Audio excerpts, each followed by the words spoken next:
आता लढायचं आणि गद्दारांना गाडायचं. हिंगोली लोकसभा उद्धव बाळासाहेब ठाकरे शिवसेनेचे उमेदवार नागेश पाटील आष्टीकर यांच्या प्रचारार्थ पक्षप्रमुख उद्धव ठाकरे यांच्या हदगाव येथील सभेला तोबा गर्दी. काय म्हणाले पक्षप्रमुख उद्धव ठाकरे हे पहा. महाविकास आघाडी उद्धव बाळासाहेब ठाकरे गटाचे हिंगोली लोकसभेचे उमेदवार नागेश पाटील आष्टीकर यांच्या प्रचारार्थ हिंगोली लोकसभा मतदारसंघातील हदगाव इथं 12 वाजता सभेचं आयोजन करण्यात आलं होतं.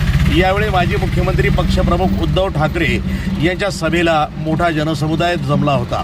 हदगाव येथील सभेला पक्षप्रमुख उद्धव ठाकरे, हिंगोली लोकसभेचे उमेदवार नागेश पाटील आष्टीकर, शिवसेना नेते बबनराव थोरात, विरोधी पक्षनेते अंबादास दानवे, जिल्हा प्रमुख अजय उर्फ गोपू पाटील, संदेश देशमुख, जयप्रकाश दांडेगावकर, जयप्रकाश मुंदडा यांच्यासह महाविकास आघाडीतील अनेक पदाधिकारी उपस्थित होते.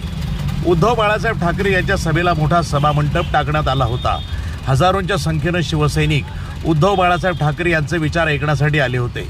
सभामंडपात जागा नसल्यानं अनेक जण भर उन्हात उभे होते. वारशाची मशाल घेऊन मी पुढे जातोय. धरणीशाहीची वारशाची मशाल आहे माझ्याकडे. हो, माझ्या 7 पिढ्या या पूर्वीच्या होत्या ना, त्याचा इतिहास मी तुमच्यासोबत ठेवतो. शिवसेना प्रमुख कोण होते तुम्हाला माहिती आहे. माझे आजोबा काय होते तुम्हाला माहिती आहे. प्रबोधनकार. आता त्यांचे आजोबा काय होते ह्याचा हिशोब आहे. हिशोब म्हणजे इतिहास आहे. मोदीजी तुम्ही आणि शहाजी तुम्ही तुमच्या 7 पिढ्यांचा इतिहास सांगा. मी माझ्या ठेवतो. होऊन जाऊ दे. लोकांना काय निवडतं ते निवडू दे. मी आहे समोर उभा आहे. जनतेने ठरवावं तुम्हाला कोणती घराण्याशी पाहिजे आणि जनतेने ठरवायचं उद्धव ठाकरेला पुढे न्यायचं की घरी बसवायचं. हे मोदी शहाने नाही ठरवायचं. जी शिवसेना प्रत्येक वेळेला प्रत्येक ठिकाणी गोरगरीब माणसाच्या बांधावरती येते, धावून जाते, आपत्तीमध्ये धावून येते. आणि ज्या शिवसेनेने मोदीजी तुम्हाला पंतप्रधानपदी बसवण्यासाठी मदत केली ती शिवसेना तुम्ही काम झाल्याला नकली म्हणता. आणि जर आपल्याला नकली म्हणत असतील तर मग हे आहे तरी कोणाची.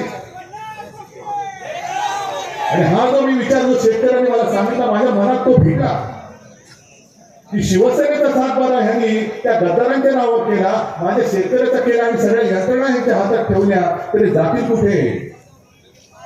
आणि त्याच्यासाठी जे मी बोलतोय की मजबूत सरकार. आता मजबूत सरकार पाहिजे पण एका व्यक्तीचं सरकार नको आहे आम्हाला.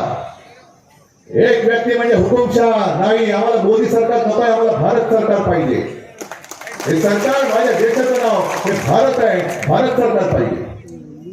आणि हे म्हणतील की पूर्व दिशा. मगाशी तुम्ही ते मशाल गीत ऐकलं ना, ऐकलं की नाही. त्याच्यामधला एक शब्द काढायला लावला मला. मी नाही काढला. कोणता शब्द. आणि मोठ्याने तरी बोला. ज्या मोठ्याने घोषणा तुमची काय. जय भवानी जय शिवाजी. NTV news Marathi, Hingoli.